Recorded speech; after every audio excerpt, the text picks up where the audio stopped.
In today's webinar, Top Strategies for Protecting Your Brand and Content Online in 2017, we'll be discussing key strategies for protecting your brand. I'd like to go ahead and introduce our speakers for today's presentation. We're joined by brand protection experts Akino, Chikada, and Olesia, Klevchuk. Akino is a senior product marketing manager for the MarkMonitor brand protection solution. She started her career in public relations and marketing in London and has worked in Europe, Asia, and the United States. She has led and served interim roles in global marketing strategies, product marketing, events management, public relations, corporate communications, and regional marketing. Akino holds a Bachelor of Arts from the University College of London, a Master of Science from the London School of Economics, and has trilingual fluency in English, Italian, and Japanese. Olesia Klevchuk is a senior product marketing manager at MarkMonitor, responsible for the brand protection and anti-piracy suite of products. In her role, Olesia focuses on understanding challenges around brand protection, digital piracy, and IP abuse faced by global brands, both online and in the mobile space. Olesia has over 10 years of experience working in the IT sector, helping global brands understand how technologies can improve their businesses. In more recent years, she focused on ways online data and technologies can protect brands and intellectual property online. With that, I'll go ahead and turn things over to Akino to get us started. Thank you, Gina, and thank you everyone for joining us today. So as Gina mentioned, today we're going to talk about top strategies for protecting your brand and content in 2017. So as part of the agenda, we really want to focus on what brand owners should care about this year. And we are incorporating brand protection, anti-fraud, and anti-piracy as themes throughout. And then, as Gina mentioned, we'll have a Q&A session after. So there are 6 themes that we want to cover today. The first is we want to talk about new emerging channels, and these emerging channels, how it can impact and what brand owners should think about when it comes to these channels. The second is how counterfeiters or brand jackers are continuously evolving their tactics. Third is about brand owners, how you could greatly benefit from identifying high-value targets to bridge on the online and offline efforts. And fourth, China continues to be a major pain point, especially in the counterfeit world. Fifth, fraudsters are abusing brands and targeting credentials, so we'll talk a lot about consumer phishing. And last but not least, we'll talk about emerging threats in digital piracy. So with that, we'll start with our very first theme, emerging channels. So with the emerging channels, 46% of the global population is accessing the internet today. And in year 2000, 6.8% of the population was using the internet. So you can see over the past 17 years, there's been a significant increase. And in the same way, so has the internet landscape evolved. Throughout these decades, consumers now have more access to the various digital channels, including websites, email, paid search, social media, online marketplaces, mobile apps, and now even the deep web and dark web. So today, I really wanted to focus on the dark web as an emerging channel. So let's start with definitions. What is the dark web? I wanted to cover 3 key definitions just to level set the conversation. So the first is surface web page. Surface web is essentially anything that you could search using standard search engines like Google, Yahoo, or Bing. Anything that you could plug in and search through that, that's what we refer to as the surface web. And only 4%, or approximately 4% of the content is actually on the surface web. The vast majority of the content is actually in the deep web. So deep web is basically not indexed, unindexed sites. And just to highlight this, most of the content in the deep web is actually completely legitimate. So things like your corporate website or corporate intranet, that's all part of the deep web. Anything that's past a username or password, that's all considered part of the deep web. So social media sites, your bank accounts, a lot of those are all part of that deep web. And then there's a more obscure part of the internet, which is what we call or refer to as the dark web. So the dark web, in order to access it, you have to use anonymizing software tool. So Tor, also known as the onion router, is one of the more commonly used anonymizing software tools. And what makes it unique is the fact that if you use it properly, then when you're accessing the dark web, you could be completely anonymous and maintain your anonymity. This definitely allows for criminals to be a lot bolder in what they do and what kind of actions they can take in the dark web. And so I know a lot of people have instant associations with the dark web. They think of drugs, they think of hiring a hitman, or they think of hardcore pornography. There are, for sure, a lot of these types of illegitimate content. In fact, a recent research shows that about 57% of the content in the dark web is illegitimate. But from a brand owner's perspective, we beg the question, should a brand owner really care about what's being shared in the dark web? And obviously things like drugs or hitmen, that's more at the government level. But for brand owners, there's definitely reason to care and monitor. So having visibility into the dark web is important. I've listed out a few bullet points.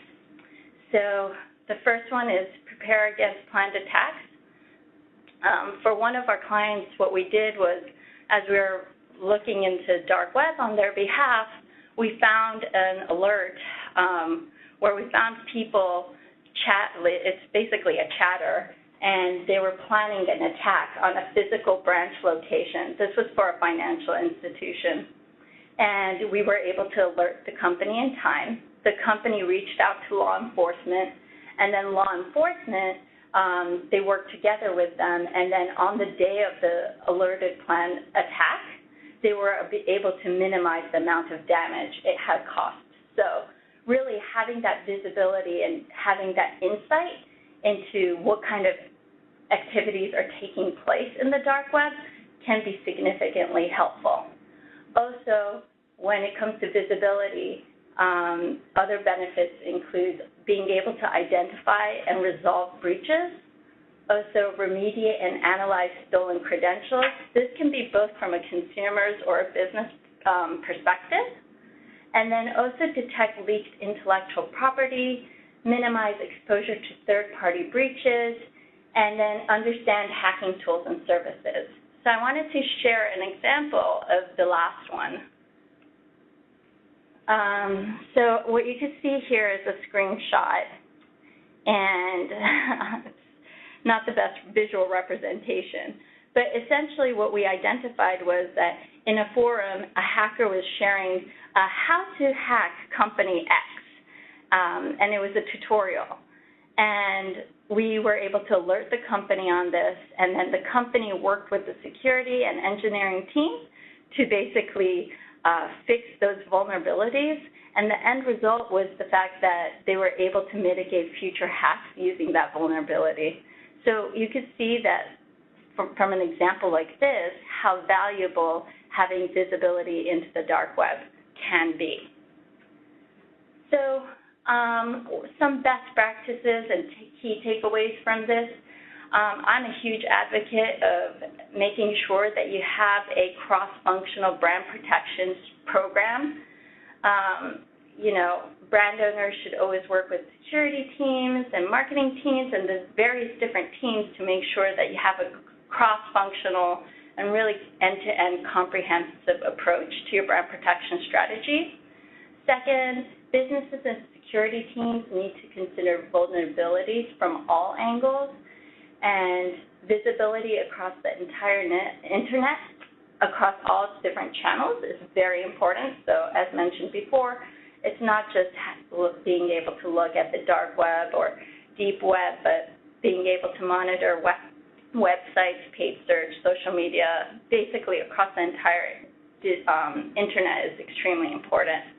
And last but not least, taking action immediately will reduce cost and damage, especially for something that is more security or fraud-centric. It is really important to act in a timely fashion. The quicker you identify the problem, the quicker you can take action and really minimize the amount of damage it could potentially cost your business. So the second theme I wanted to talk about today is emerging tactics. So shifting gears a little bit, depending on your company and what your primary business problem you're trying to solve, especially with your brand protection program. If you're a products company, probably counterfeit is a major issue. If you're more service, then maybe IP protection might be a greater issue. But the reality is, and as all of you know as brand owners, is the fact that really scams happen beyond just one business problem. So counterfeit, trademark, copyright, impersonation, false association, traffic diversion, unauthorized sellers, fraud, the list goes on. And fraudsters are combining these different types of tactics, and what's scary is that they're applying it across all the different channels at the same time. So staying ahead of this and being aware of this is very important. So what I'm going to do is share 3 different tactics that fraudsters or counterfeiters have been using lately. So this first one is the deep web, and let's take counterfeiting as an example. Counterfeiters are now applying specific code at the source code level to make their page unindexed. So what that essentially means, and I don't know if you could see my screenshot, but there's content equals quote unquote no index, no follow. That's essentially the code that counterfeiters can apply. And that makes it basically so that if a consumer or a brand owner is trying to type that and look for that particular page through a search engine, they wouldn't be able to find it. And what counterfeiters are doing is they're taking a more targeted approach to promote their counterfeit page. So they might be using paid search ads, they might be sending out targeted email campaigns or social media. They'll use more targeted approach to promote their counterfeit pages. So that's definitely one of the tactics that counterfeiters are using. The second one, here's an example of also a new trend, and this one we're seeing it in China particularly. Sophisticated counterfeiters are now posting images on a third-party hosting site. So in the example you see below, it's Youpu, and basically consumers, as they find a particular image or product they like, they can reach out to that to the person directly. And if they are a counterfeiter, then the counterfeiter can reply directly to that consumer and share private links to their counterfeit site. Now, in this particular case, the counterfeiter kind of messed up, and they included the logo, and it was very obvious that it was a counterfeit product that they were uploading, so we were able to take it down. But it is good to know for brand owners that, you know, counterfeiters are taking new approaches, and they're definitely becoming more savvy and trying to make it as hard as possible for brand owners to be enforced upon. Now, the third example, my last example for this emerging tactics, is SEO poisoning. So SEO poisoning is traffic diversion on search engines, which leads to a different site, so it could be an e-commerce site. So essentially, infringers are now injecting counterfeit URLs into legitimate sites. That's essentially going to help them avoid detection. So if you look on the right-hand side, you'll see 2 examples here. The headline says, wholesale cheap jersey, China, blah, blah, blah. And then if you actually look at the URL, it's just bcrslaw.com. And that's actually a law firm. And what's interesting about this is that if you click on the link, then it takes you to the counterfeit page. However, if you actually type directly that particular URL into the site, then it takes you to the legitimate law firm page. And this is extremely confusing from a consumer standpoint because especially these types of search results, they show up pretty high, they're highly ranked on Google. So from a consumer's perspective, when they see this, they're just like, wait, is this a law firm or is this a counterfeit site? It's really unclear, and it causes a lot of confusion. And what's scary is that most often, brand owners don't even know that they've been infected and that they even have this problem. So this is one of those other examples of emerging tactics that counterfeiters are using to promote their sites. So as a brand owner, what should you do? Here are some basic key takeaways and best practices. Make sure you stay up to date with ongoing emerging trends. And, you know, especially as you have a brand protection program in place, counterfeiters will try to evolve their tactics and try to use more sophisticated means to hide. And for brand owners, being able to leverage technology or find ways to automate or to help identify brand abuse is definitely helpful. The ultimate goal is to become the hardest brand to abuse and make the counterfeiter's life as challenging as possible. So with that, we'll move on to the third key theme of the day. The third theme is bridging the online and offline. So speaking to many brand owners, I know that whack-a-mole continues to be a common challenge for many brand owners, and especially when it comes to the online brand protection programs. Part of the challenge is because of the anonymity that the internet can offer. Fraudsters like to use fake information, generic usernames, proxy registrations. They also use distributed networks, and there are emergence of multi-level marketing networks or worldwide online networks. And also they can use stolen credentials. So there are definitely ways in which a criminal or a counterfeiter can hide their personas or make it harder for a brand owner to identify who exactly is behind the scheme and who exactly is causing all these problems to their brand. So a key way to do this is obviously identifying who these offenders are. So brand owners should keep track of all the repeat offenders, and the goal would be to identify those that are causing the most harm to your business. And there are definitely ways in which you could track that. And you can investigate who those offenders are to get more information.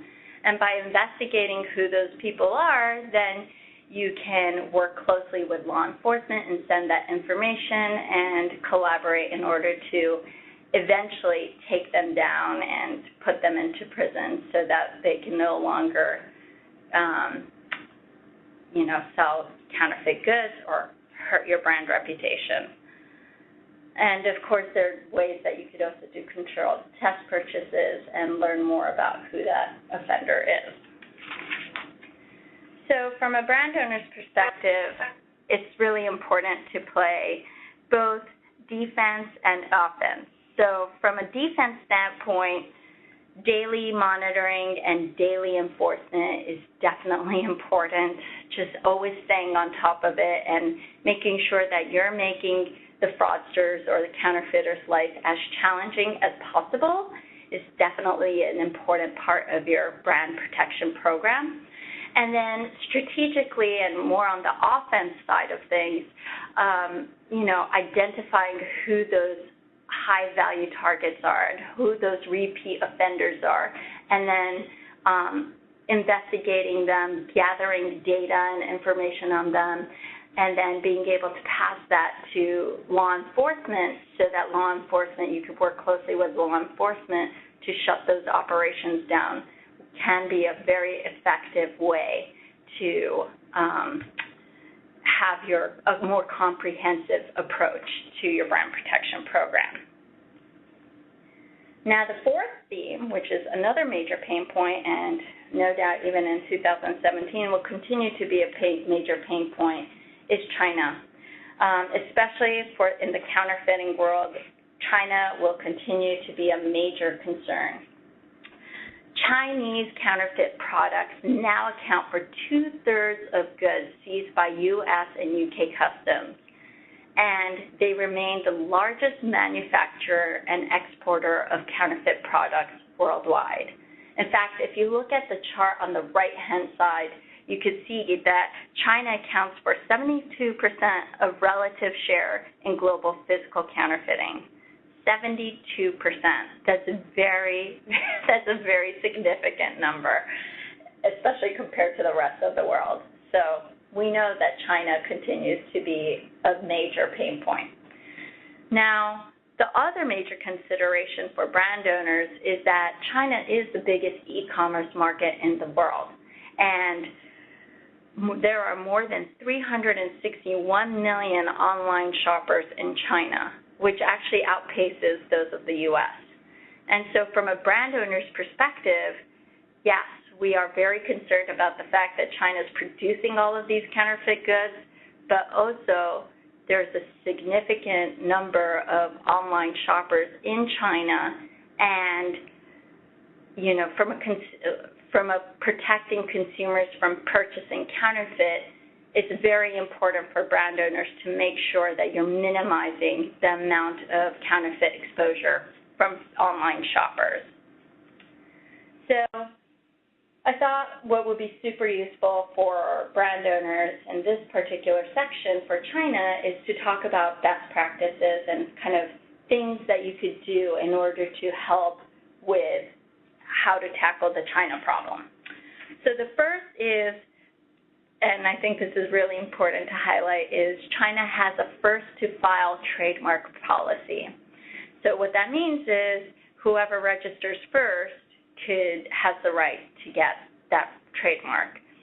So if you are in the business, or if you're launching a new product and you're considering to promote the product in China, then make sure you register your trademark ASAP, like now. It's especially problematic for companies that have a really popular brand but have not entered the Chinese market yet, and then like 5 years down the line, then they're thinking about moving into the Chinese market, because chances are someone did go and purchase that trademark. And ultimately what that happens is that businesses then need to buy back the Chinese trademark, or unfortunately have to go through costly lawsuits. So it is problematic. So definitely, if you are launching a new product and if you're even considering to have a presence in China, definitely file fast. The second thing is Chinese consumers prefer the Chinese version of a brand. Now, we've heard some really tough stories from brand owners where they launched a product, a very, very successful product, and because they didn't create a Chinese or a local version of that product name, the Chinese consumers went ahead, created a name for that particular product in Chinese, and brand owners didn't even realize that that was the name that consumers just placed. And it was only months after that they realized, hey, that's my product, and this isn't really the name we put, but consumers went ahead and put that localized name to it. So the key advice here is be aware that, especially for some local sensitivities, that some markets like China, they will prefer having the Chinese name for it. So when you go and register or you're launching a new product, make sure that you're registering for both the English and the Chinese version, and you want to be proactive with your marketing to actually promote both of the Chinese names so that the local market understands that that's your brand. And then the third one is have all authorized and original registered intellectual property rights in a centralized place. So trademark, patents, copyrights. Make sure that you have it all centralized and documented. I'll give you an example. So if you're, for example, in the apparel industry, and you have seasonal clothes that you're launching, make sure that you have all of them documented and by year, by the season, or however you're launching the product. Because when it comes to enforcement, a lot of counterfeiters tend to use old copyrights or old images, and if you have it all documented and when you want to go to enforce, if you have that all captured, then it makes the enforcement process a lot faster, and it really streamlines the entire process. So another series of best practices, and I realize this is an overwhelming number of best practices, so I'm not going to go through all of this. I will spare you from that, but I do want to highlight a few of them. So the first is prepare to constantly evolve your enforcement strategy. So as I talked about with the emerging tactics, it's equally important to also evolve your enforcement strategy. As counterfeiters or fraudsters are evolving, you also need to evolve that enforcement side of things. The second is use industry groups to strengthen influence against key marketplaces. So there are definitely many different industry groups out there and associations, and especially if, being in a similar business, there are definite key points or key pain points, and being able to collaborate through an industry organization to make your voice be heard is an effective way to actually get, and make influence change. The third thing that I would call out and highlight is region-specific representation. So I know we talked about China, and we're talking about China. If you are a global company, and even if you might not have local representation, it's always the best if you could try to leverage local resources, whether it's because you have local resources or even through your vendor, brand protection vendor, they might have local resources. Being able to tap into that is really helpful. A lot of things can get lost in nuances, so if you have that local representation, they could definitely clarify those local nuances. Also, they are able to establish meaningful relationships, and especially if if there's a particular listing or website, or if there's something that's been a challenge and you can't enforce on, being able to have local representation who has those relationships with particular platforms or marketplaces can certainly help that conversation. And then the fourth one I'd highlight is investigate your investigators. We've definitely heard some horror stories that the investigator that they hired is working with both the counterfeiters and the brand protection owners. Basically, the counterfeiters would give enough to the investigators so that it looks like the investigator is doing the job to help protect the brand, but it turns out that, the investigator's hiding and protecting the counterfeiters, so they're actually gaining money from both ends. So auditing your investigators occasionally is also a very good idea. So the fifth topic that I wanted to cover today is fraud. Phishing is on the rise, and as you can see on the right-hand side, the chart on the right-hand side, the number of consumer phishing attacks has increased vastly in 2016. In fact, there's been an increase from both consumer and employee phishing attacks. And unfortunately, many major breaches, the ones that you also see in the news, start from these phishing emails. The U.S., this is scary, but the U.S. continues to be the most attacked country, and it's the top hosting country. So especially if you're based in the U.S., phishing is something that is important for brand owners to be aware of. So I wanted to share an example of a consumer phishing attack. When it comes to phishing, the ultimate goal for that fraudster is to steal personal credentials. So what I mean by that is they're trying to steal emails, passwords, anything that's personal information, credit card information, it could be driver license information, anything that is personal. And fraudsters will leverage trusted brand names to get people to take action and fill out their phishing site. So on the right-hand side, you see an example. This is a Verizon example. And it says, your account is locked. Now, I'm personally a Verizon client, so if I were to see this, this would be alarming to me, and you know, I could understand many people clicking on the email, opening up the email, and reading it and being like, oh, shoot, I have to log into my Verizon account and make sure that nothing's wrong with my cell phone. If you hover over the email and the link, what you'll see is this URL. So it's http://turnlivefestival.it, et cetera. This is clearly not the legitimate Verizon's website. So this is clearly a consumer phishing email attack.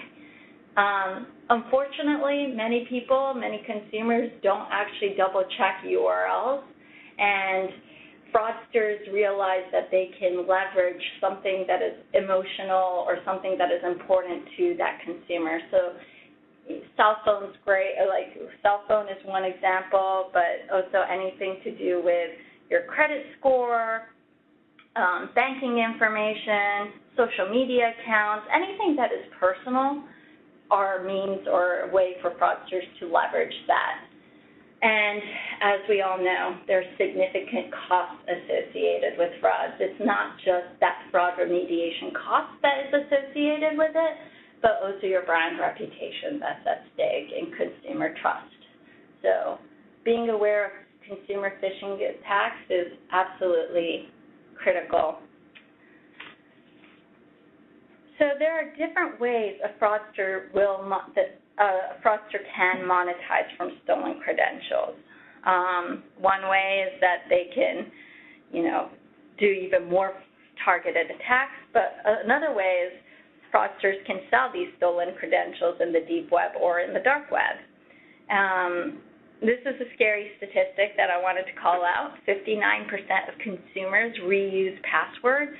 So that means if a fraudster has access to your email and password, that password is likely to be something that you would use across multiple different things. So it could be for your phone, as well as your bank account, as well as your business password, and there are lots of ties to it. So, this is definitely something that brand owners should be aware of, and access to username and password can impact the individual as well as businesses. So there are definite business impacts to this. So what brand owners should do? Definitely protect your consumers from fraud and don't let them leverage your brand so that they can target these types of scams. The second is ensure you have a way to prevent, detect, and mitigate fraud, especially in a timely manner. Something like fraud, phishing, malware, any of these type of fraudulent activities is definitely time sensitive, so you definitely want to have a quick way to attack this. And make education internally and externally part of your brand protection strategy. So with that, we go on to the sixth theme. Olesia, over to you. Thank you, Akino. What I want to spend a few minutes talking is the key trends within digital piracy and protecting your digital content online in 2017. If you have any type of digital content, particularly video content, you're probably already aware of CODI, as an emerging piracy channel, and it's probably already been causing you a lot of headache in 2016, and it will continue to be a trend to watch out for in 2017. For those of you that might not be aware what Kodi is or are not quite sure how it might be impacting digital content, I'll give you a little bit of a background. Kodi is a downloadable open source software. It's a media player that's been designed to be compatible with TVs, computers, phones, so you can watch video content across all of those channels. It allows you to access your content, whether it's stored on a local network or in a network storage elsewhere, and stream it on the go on any of those devices that you might have at home or in your pocket, really. It's originally been designed back in 2004 for Microsoft Xbox, but because of its open source nature, it became very popular with pirates. The pirates and hackers use the software to distribute unauthorized content, and a lot of it is being loaded onto set-top boxes for consumers to watch and get access to those streams. There's a whole black market of illegal add-ons that are free to that allow you free access to what otherwise is a paid subscription. Unlike many other IPTV boxes that distribute pirated content, the revenues generated from Kodi-enabled devices are actually generated from the hardware rather than subscriptions. So the consumer will go onto the online marketplace and purchase a Kodi-loaded IPTV box and bring it home and get access to those free channels or free content.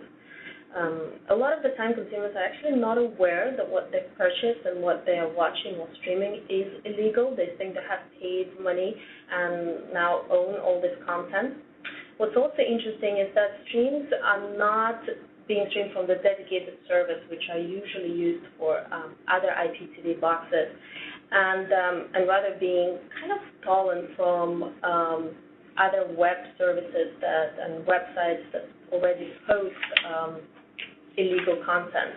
So what's happening is that pirates, in a way, are stealing from pirates using the Kodi devices, and we have seen a lot of cases like that. So if you're already monitoring illegal websites that are distributing illegal and unauthorized digital content, you will probably be, as you're shutting down those streams, you'll probably be shutting down a lot of those Kodi streams as well. Amazon Fire Stick is one of the most popular devices to be used for Kodi add-ons. In fact, Amazon has already banned Kodi from its app stores to prevent any further distribution of unauthorized content. So what's been happening in the past year, it's important to point out that Kodi developers and Kodi itself do not endorse illegal streaming via the platform. In fact, they made a public statement that this is not what the platform was designed. They claim that they have registered Kodi as a trademark and will be carrying out enforcement where the trademark is being used illegally or being associated with distribution of unauthorized content. Those fully loaded boxes are available on the marketplaces, so your first point of enforcement should be looking for those fully loaded boxes online, identifying those, and then using them to figure out where the streams are coming from. And once you get hold of those boxes, you'll be able to identify any unauthorized streams and shut them down for the enforcement. The second trend within the digital piracy that I'd like to talk about is a Facebook Live. And this is, although Facebook Live kind of existed, was around for some time, it became really popular in this past year.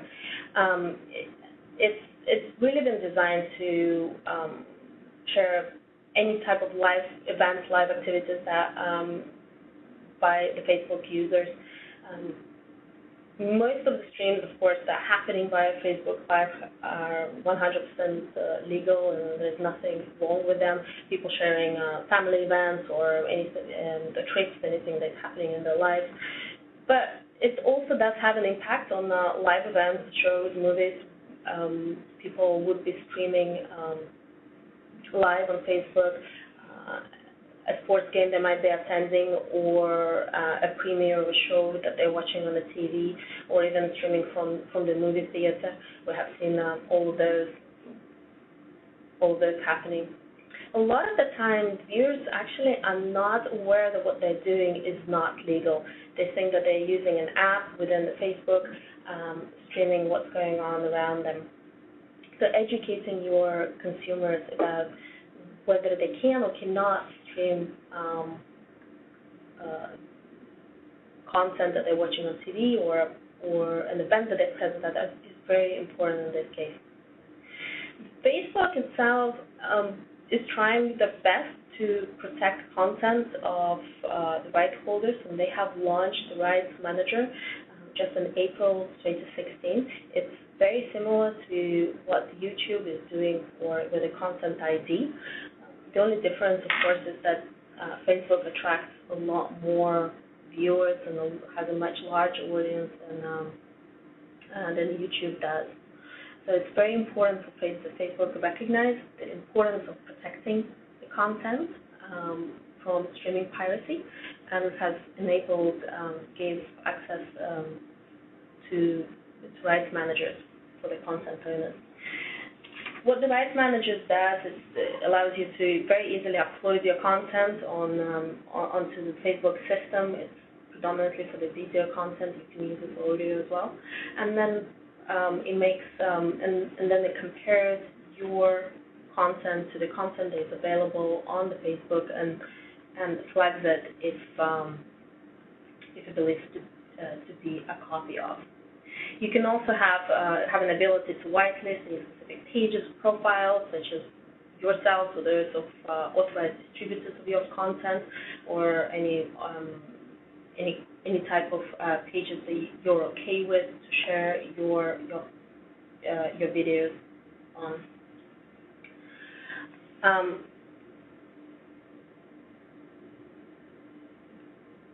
Finally, I want to leave you with a few of the best practices, just to sum up everything that Akino and myself were talking about over the past hour.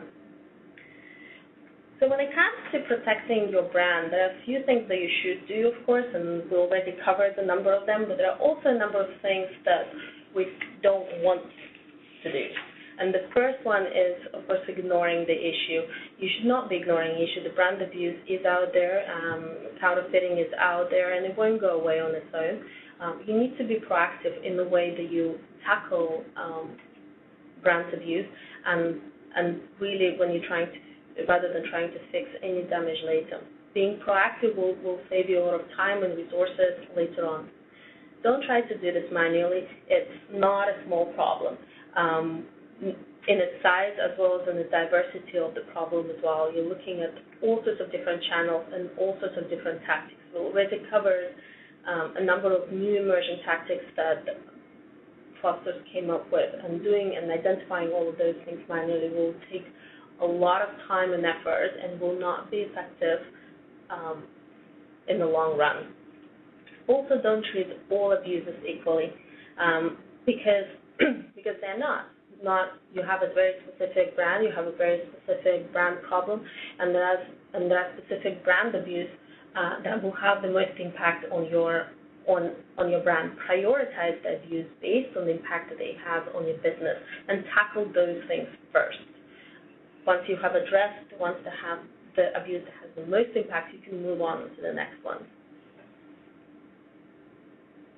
So what is it that you should do? Well, you should definitely be proactive. Monitoring proactively to protect yourself as well as your customers from counterfeit and brand abuse is very important. It's not just integrity of your brand and your revenues that are at stake. It's a lot of the times health and safety of your customers, or just how the consumers view you and see you after having kind of a run-in with a fraudster or a counterfeit product.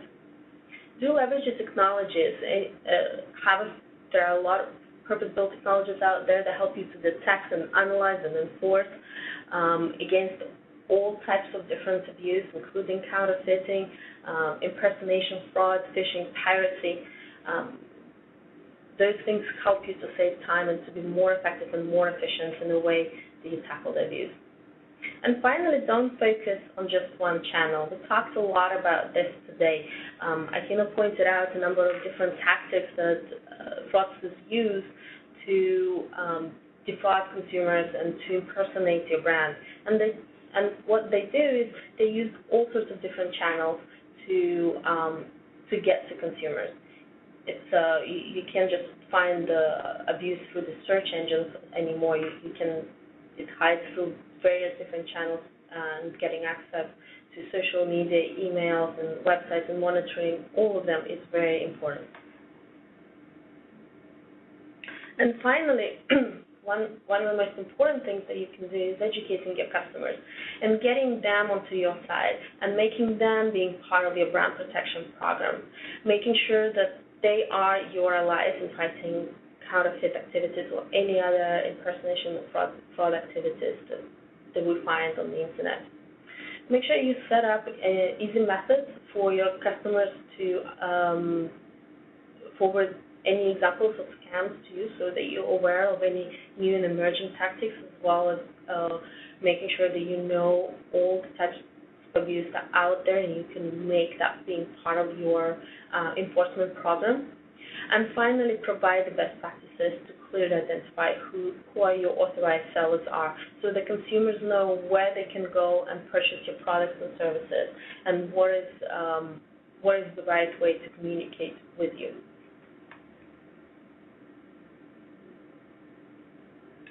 With that, we're concluding this section of the webinar. Yeah, we're now ready to open it up to Q&A. So the quick reminder, if you have any questions, please submit them via the Q&A tab located on your screen. So we did have some questions come in. Akino, do you want to take Sure. Okay, I see one of the questions. If the online counterfeiter has also set up a phone number to impersonate your company, what suggestions do you have?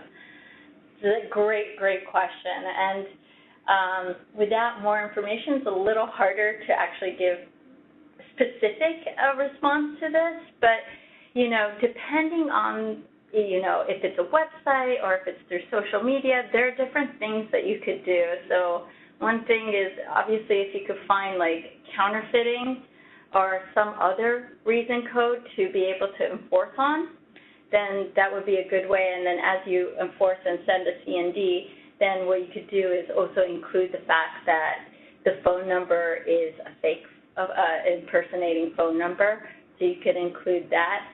But this is a tough one because it really depends on the channel. It really depends on how this particular counterfeiter has been promoting the impersonating phone number. But it's a great question. I see a question for Olesia. How do we remove content distributed via Cody boxes? Right. Well, as I mentioned, the first step would be, of course, starting with identifying where the Cody boxes are being distributed. Starting in the marketplace is a good way to find many of them. Once you found those Cody boxes, use technology to identify where the streams are coming from, and those are usually coming from some form of a website rather than kind of a dedicated server. Once you've identified where those streams are coming from and the website, you can then contact with the website to ask them to remove the content, the unauthorized content that they are hosting. Thank you. Okay, I see a question on the dark web. can you give an example of a leaked intellectual property that you've detected for a client?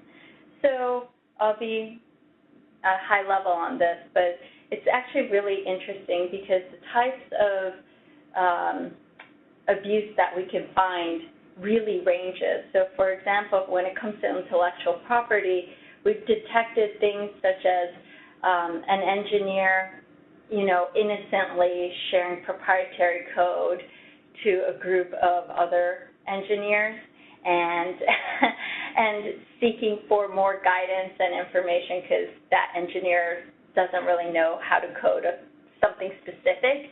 So it could be something as, innocent like that, but at the same time it is proprietary code, it is intellectual property. She should not be sharing that externally, and that kind of information could get leaked, and it could get in the hands of a fraudster or a hacker or someone who could use it against your company. So it is important to be able to stop and be able to kind of enforce some best practices around that. But something like intellectual property could be something a lot more serious too. So for example, in the healthcare industry, a lot of all the patient's information could get leaked. R&D information could get leaked. A lot of proprietary data could get leaked and sold or traded. So having that level of visibility is very, very important. Okay, I see another question for Olesia. What about non-codey IPTV boxes? How can we find those and remove unauthorized content? There is a slightly different process with the non-coded boxes because a lot of the time any other non-coded IPTV boxes will have their content not stored on the hosting website somewhere, but will have a dedicated server. A lot of those IPTV boxes make their money through subscription, so somebody will buy a box and then and there is a subscription associated with that.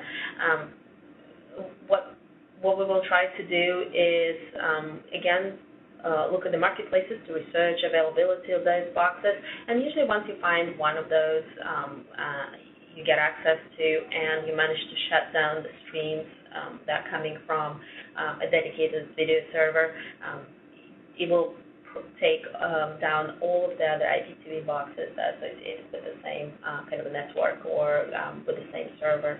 So that's kind of most effective approach there. Great, thank you.